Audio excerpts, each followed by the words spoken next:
Hello, Wedge Live podcast listeners. This is John Edwards, speaking on behalf of our newest sponsor, Eric's Stolen 2006 Chevy Suburban.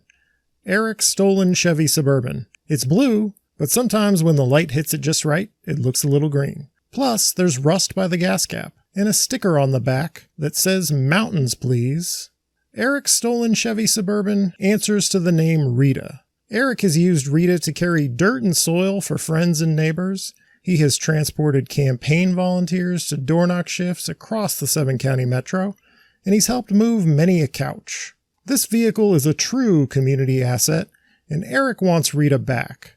If you see Eric's Suburban, you can call the police. If you're not comfortable calling the police, you can email your tips to Eric's Stolen Chevy Suburban at wedgelive.com. That email address again is Eric's Stolen Chevy Suburban at wedgelive.com. Thank you for supporting our sponsors. We're rolling. We're rolling.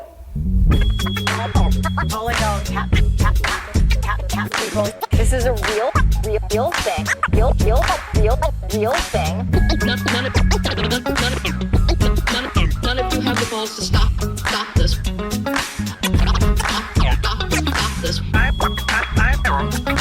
I've got plenty of time. I have nothing else going on today. We're in the Wedge neighborhood right now.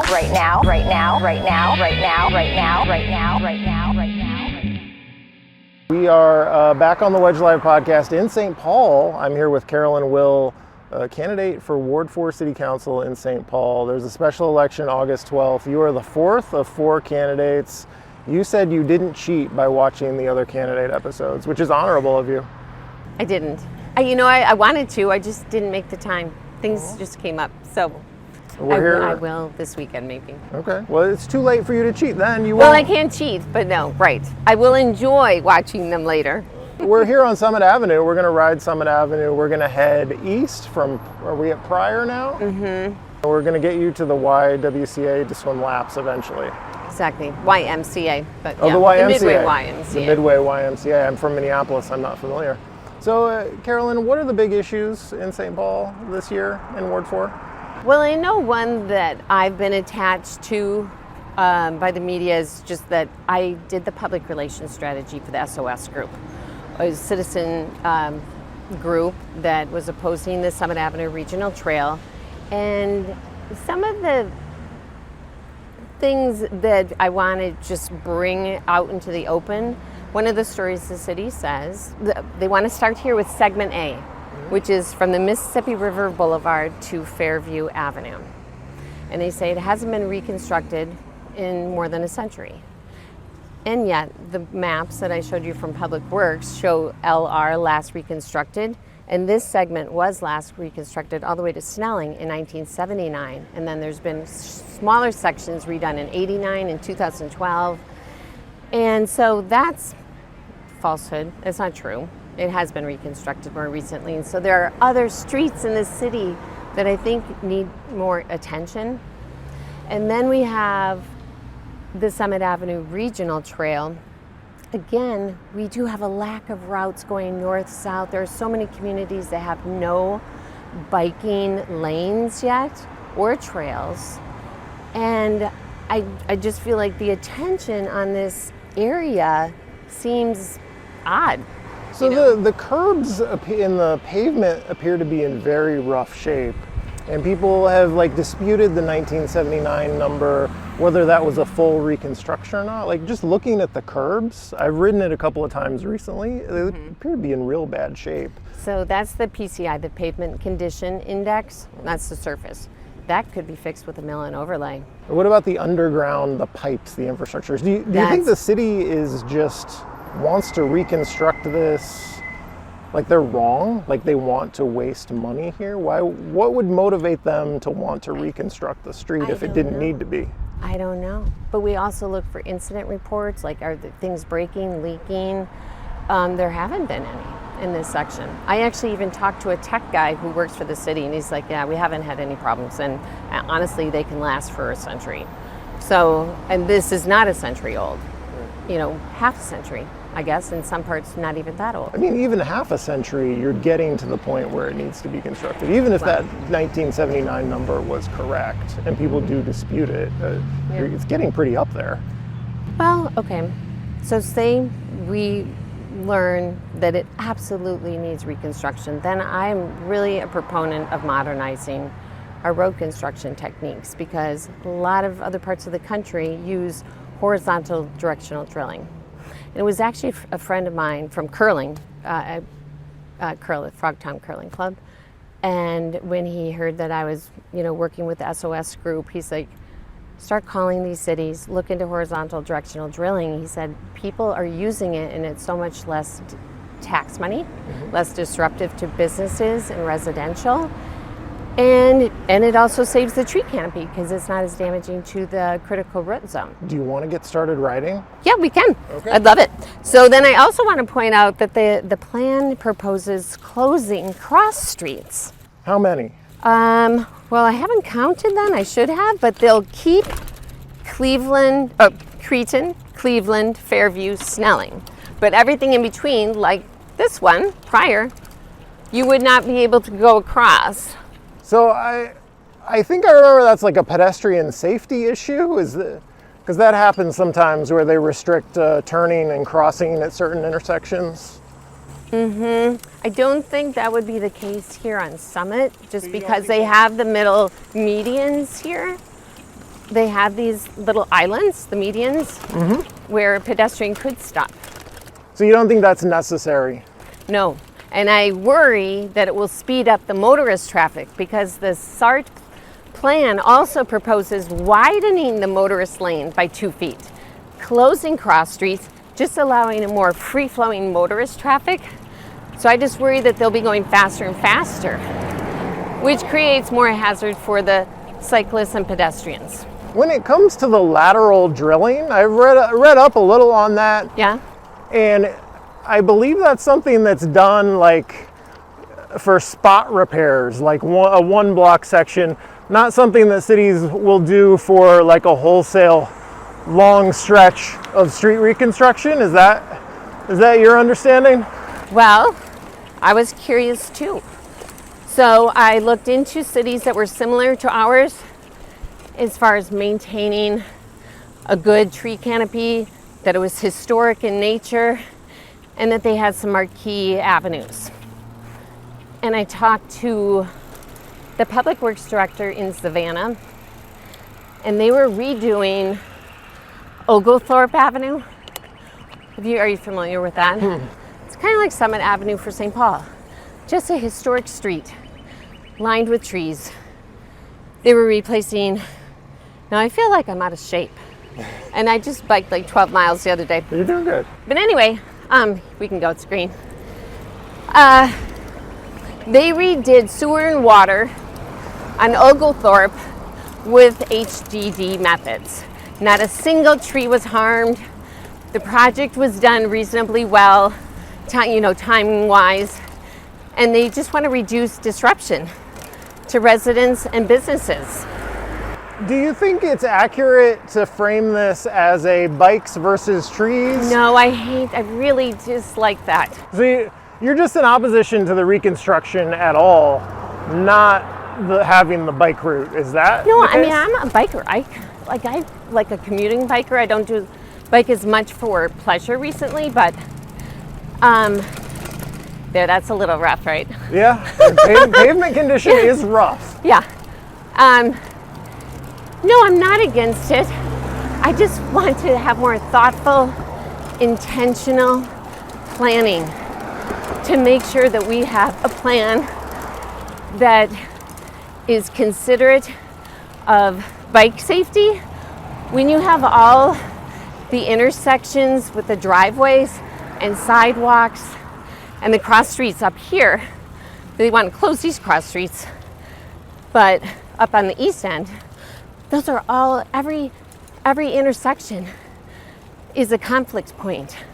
So they're going to increase the conflict points, which makes it over what it is right now? Yeah. How? They'll be crossing because it'll be on the inside. They'll be crossing 150 driveways Can't remember the number of sidewalks, but many, many. So I thought they were just flipping the position Okay, of the slow parking. down here, John. We're crossing here. You're gonna turn left? We're going Eldine.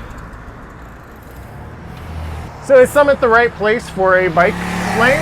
I think people want to bike Summit, but this bike lane, wow, it's busy.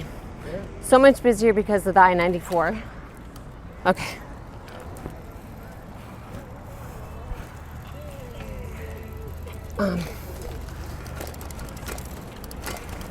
So I think people want to bike. I mean, I think Summit is a great avenue to bike on. But let's pay attention to the statistics on all the transportation studies that have been done on what creates safer conditions for bicyclists and pedestrians and what increases hazards or risks. Right. And what is that? The conflict points create increased hazards. And this plan calls for more conflict points. So I think for Summit Avenue right now, as the plan stands, it'd be safer to keep the bike lanes in the roadway.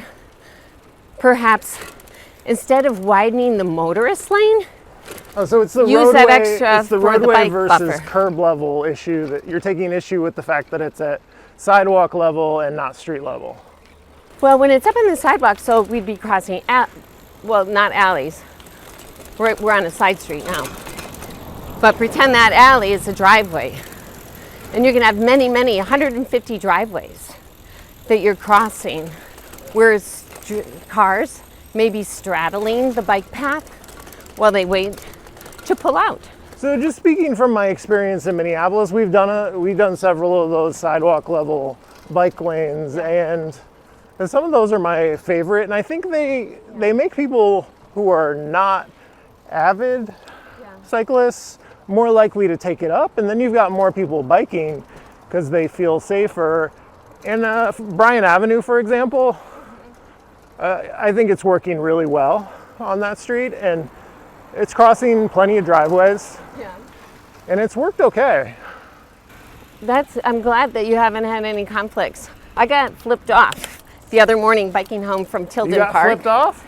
Yeah, by these two bikers.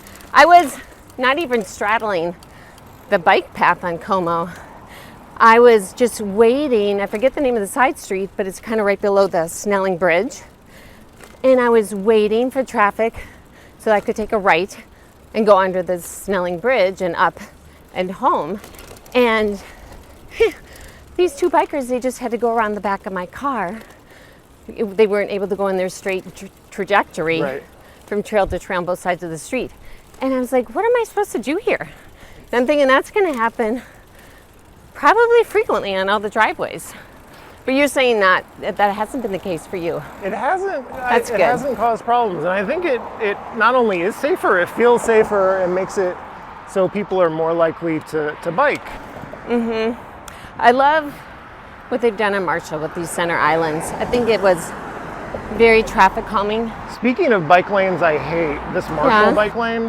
Which one? This one right here. Oh, but don't you think that the trees on the center island really help? I do like the trees in the middle. It does kind of narrow the feel of the street so cars drive a little slower.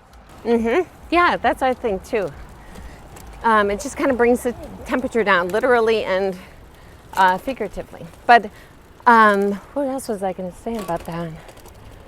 So the layout of the street, the basic geometry of the street's going to stay the We're same. going to go this way. I know you mentioned the 2 feet here or there, but the general dimensions, the width of the Yeah. street's going to stay the same, and they're flipping the parking and the bike lane, and it feels like that doesn't threaten the trees. What threatens the trees is the digging underground for the infrastructure. So do you agree that the framing of bikes versus trees is not the right one? It's the trail that's going to threaten its trees. The bike trail. But probably also somewhat the road construction. But no, the trail where it's designed to go right now, it looks like it cuts right along side like the tree trunks. But that's why the group wants some environmental assessment rather than just these graphically drawn maps. Let's actually see some real imagery and where the measurements fall. All right, this is fun. So it's a little industrial, but you don't encounter much traffic. Just dodging potholes. Okay. Give me your, let's talk about rent control. Let's get into another thorny topic. Okay. What do you think about rent control, how it was implemented, how it was updated? Oh, this way, John. Okay. This is fun. We're going over the pedestrian bridge. Yeah. Interstate noise. Yep.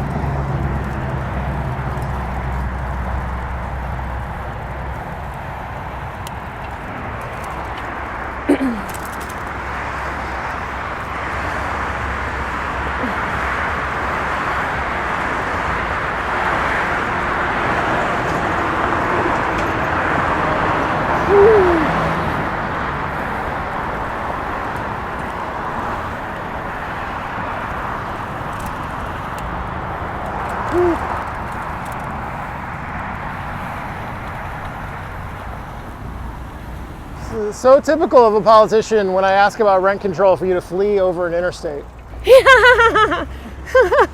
You didn't hear my great response to that? Well, I will have to catch it in editing. Oh, they're waiting for us. No, it says that this street is the bike, but I go this way. Oh, you go this way? Yeah. Oh. I just love going through the neighborhood, and that brings me more directly to the Y. And then I can check out all the shade gardens. So you ready for my rent control question? Yes. I am not in favor of rent control, Okay. and we're going to turn this way. Let's hear why. And I've talked with a lot of different people, property managers, and I spoke to them before that vote because I was a little confused about how it was worded on the ballot. It sounded kind of good. I mean, I'm all for tenant rights, and I was a renter for a long time. I was actually a single parent and shut out of rental properties because they said they didn't rent to single moms. Oh, jeez. Yeah, I mean, right, dark ages, 25 years ago, but That's not that long thankfully ago. things have That is progressed. not that long ago.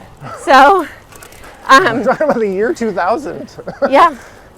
So anyway, I am in favor of that. But I've talked to some property owners that said, I mean, I just feel like it backfired on the very people we were trying to help, the renters. And instead, so many of the property managers were just increasing the rent 3% every year as a safeguard. Right. In case they needed to replace appliances or whatnot. Are you okay with riding on the sidewalk, or do you want to go back? We can go back. Yeah, let's go back and just jog over a block. I have a cute bell So if that I not- can use to warn pedestrians in the chance I need to use sidewalks. It's useful. So if not rent control, you have any ideas for things that will make the housing situation better for renters? Well, a closer look at tenant rights. A closer look at what would incentivize property owners of both older properties and newer properties to offer a percentage at affordable, the affordable income level. And I feel like there needs to be more incentives maybe for that, rather than this current density bonus that's going on, where, they just get a bonus in room, build the allowance or the variance to build up to the curb in the alley for added density. But there's nothing in there about affordable housing, offering affordable housing. It's all about density bonuses. So that, I think, needs to be revised to make sure that we're really accomplishing the goal that we set out to do, which was offer more affordable housing. So what is your diagnosis of the Cub Foods closure? Here we go. Why did that happen? And what do you do about food deserts and making sure people have access to groceries? My goodness. That's interesting. You should bring it up at this very moment when we're right next to Keystone. Is this a convenience store? Oh, the colored building, multicolored black building. I think we get the light now. All right, let's just zigzag across.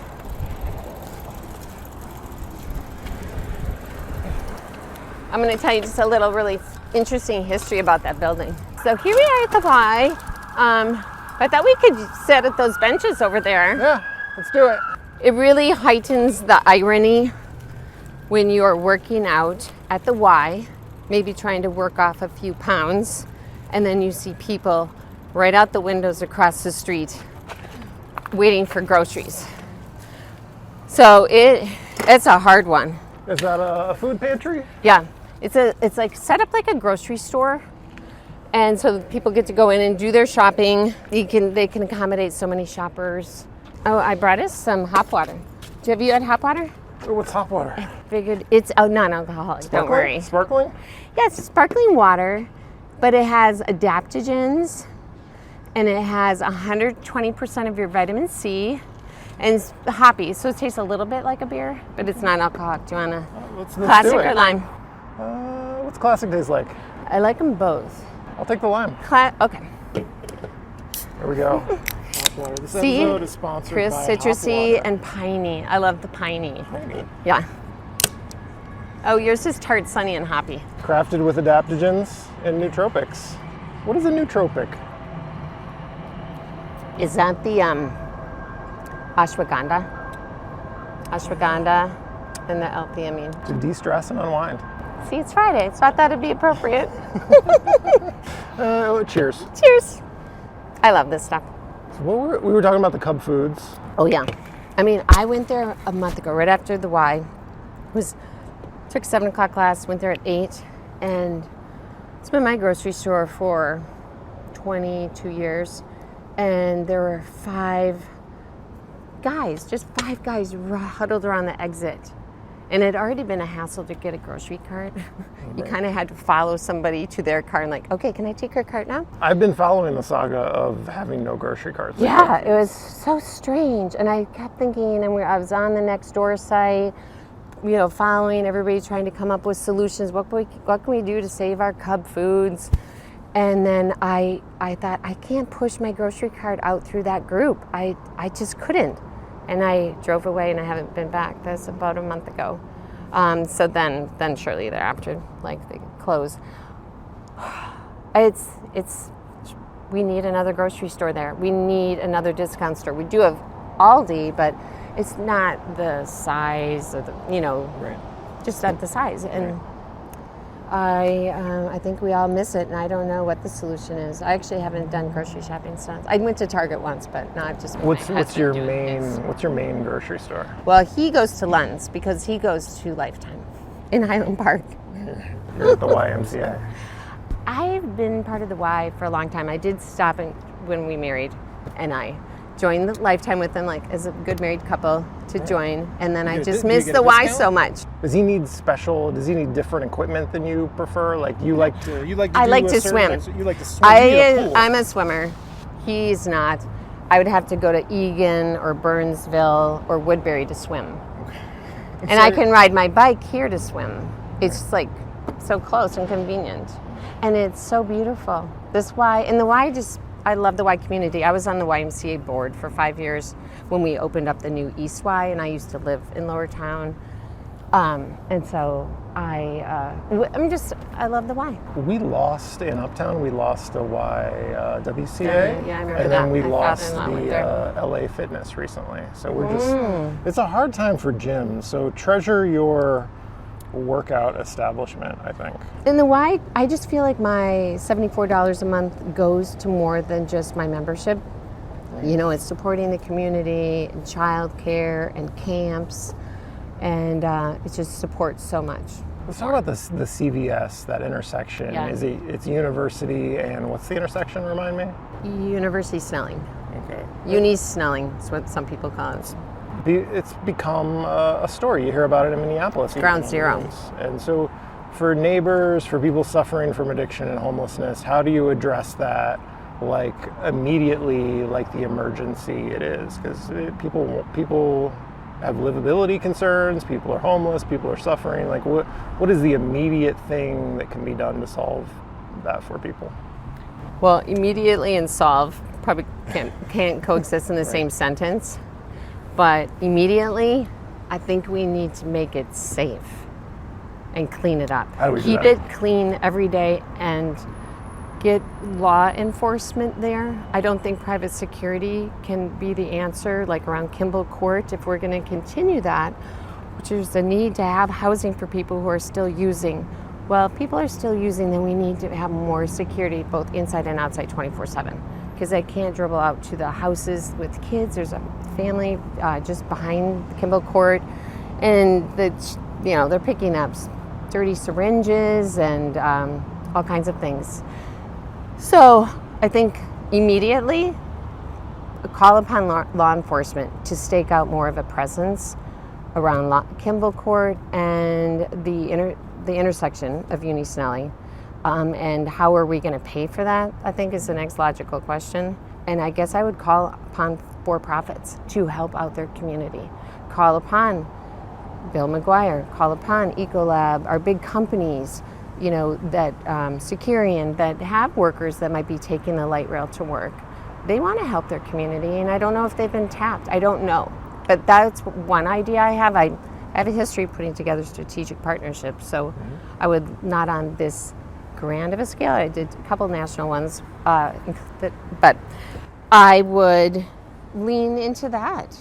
And then the next step, once we can just stabilize it and make it more usable, because people are just afraid to use the light rail in that intersection. My son does. He does a bus to light rail to his job every day and home. And yeah, I mean, he's a young man in his 20s, so he's okay. He's like, it's hard to see what you see, but people feel so vulnerable, and that's got to be rectified. And then long term, something that Leah Timberlake Sullivan, the executive director of Union Park District Council, said, and I just think she's right on with this idea, is like, enough of us on the outside that we are not drug users, we are not social workers, we are not light rail transit drivers, we're not police at those corners. Let's get them at the table, and let's all together, the homeless, the drug addicted, the light rail people, all at the same table, and let's have their input on what do you think might be a solution. I don't know what it is, but let's start trying things with their input. Okay, property taxes, they're out of control. Yeah, I hear that every evening. Every city. Every evening I'm door knocking, and it's just the That's what people are concerned about? How much higher can they go? We're What do already you do to top keep in the them down? state. Re-examine where it's all going. I have seen the list of the 9 main, services that our property taxes are funding, and why do they keep needing more when we don't feel like we're getting value out of them? The money just... Have any ideas which ones we're spending too much on that would need to go down? No, not yet, because they're all things I value. Top of the list are schools, our law enforcement and fire, are right. I'm like, no. What about revenue? Yes, so that is one thing, and I've talked about it at the forums too. Just, our nonprofits and our state buildings and such do not pay any property tax, but they did once upon a time pay into street maintenance and those services. And I had a meeting with Amy McDonough at the University of St. Thomas, because their entire St. Paul campus is in Ward 4, and they're quite large. And she said, yeah, we'd reconsider paying something, but we're not going to be the only ones. You get everybody else on board, and we'll join in. But I think that's a start. That is not the solution, though. We need to be mindful of our budgets. I'm a business owner. My husband owns his own business.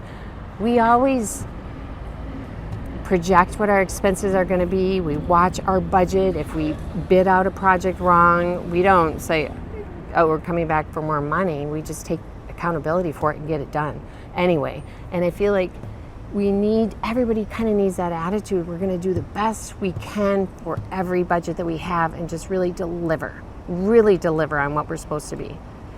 So I guess I'd be going through each of those 9 categories and really looking at, are there barriers to you really doing well with what you have?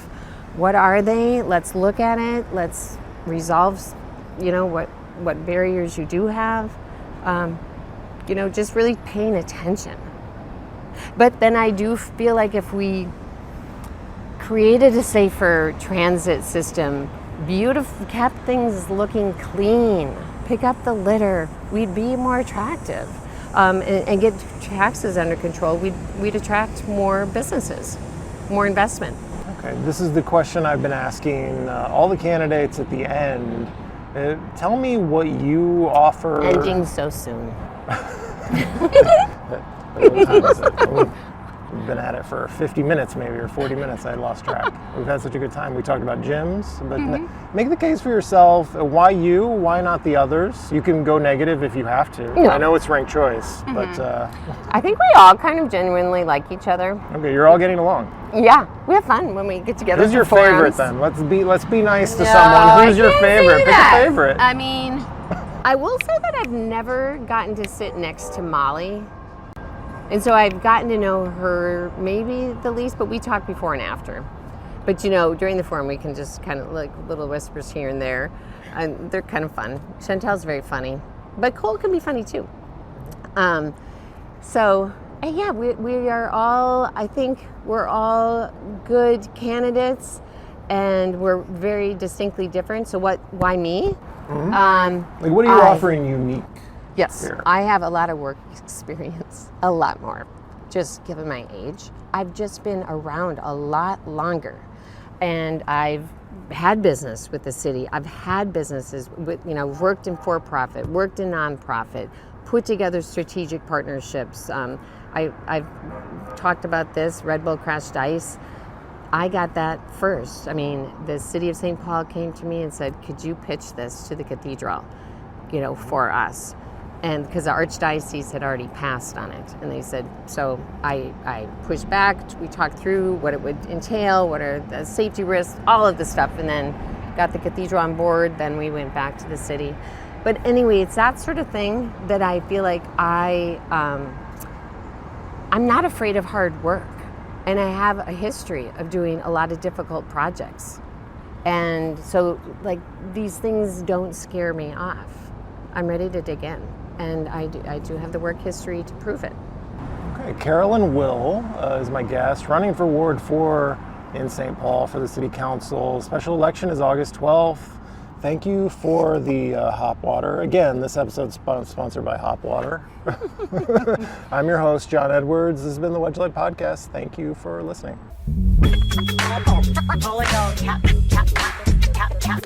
This is a real thing. Real thing.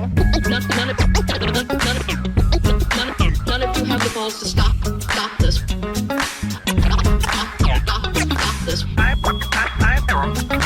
I've got plenty of time. I have nothing else going on today. We're in the Wedge neighborhood right now.